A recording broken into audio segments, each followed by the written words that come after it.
আসসালামু আলাইকুম গাইস, আজকে আপনাদের সাথে শেয়ার করব লাল শাক। এই যে দেখুন, আমি আগে কেটে নিয়েছি, প্যাঁচপোস কড়াইতে দিয়ে দিয়েছি, শাকটাকে সিদ্ধ করতে বসিয়ে দিয়েছি। এই যে দেখুন ধোয়া উঠছে, সেই জন্য ঘোলা হয়ে গেছে। এই যে দেখুন লাল শাকটা কেমন একটা হয়েছে। আজকালকার দিনে লাল শাক তেমন একটা কালার আসে না।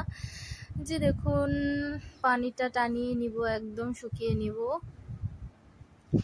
তারপর একটু ভেঙে ভেঙে দিব লাল শাকটাকে পুরোপুরি সেদ্ধ হওয়ার জন্য। এই যে পেঁয়াজ মরিচ দিয়ে নিয়েছি, রসুন, লবণ দিয়ে আমি এখন এটাকে ভেজে নেব। ভেজে নিতে হবে ভালোভাবে, যাতে একটু ভাজা ভাজাটা একদম লাল লাল হয়ে যায়, যেন একটু ঘ্রাণ আসে। এই যে দেখুন আমার লাল শাকটা সেদ্ধ হয়ে গেছে।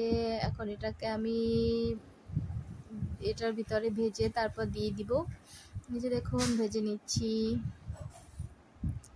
এই যে দেখুন আমার এটা ভাজা ভাজা একদম লাল লাল হয়ে গেছে, বাগার দেওয়ার মতো। এই যে দেখুন এখন আমি লাল শাকটা দিয়ে দিলাম। লাল শাকটা এখন আমি এটাকে ভালোভাবে নেড়ে চেড়ে তারপর করে নিব।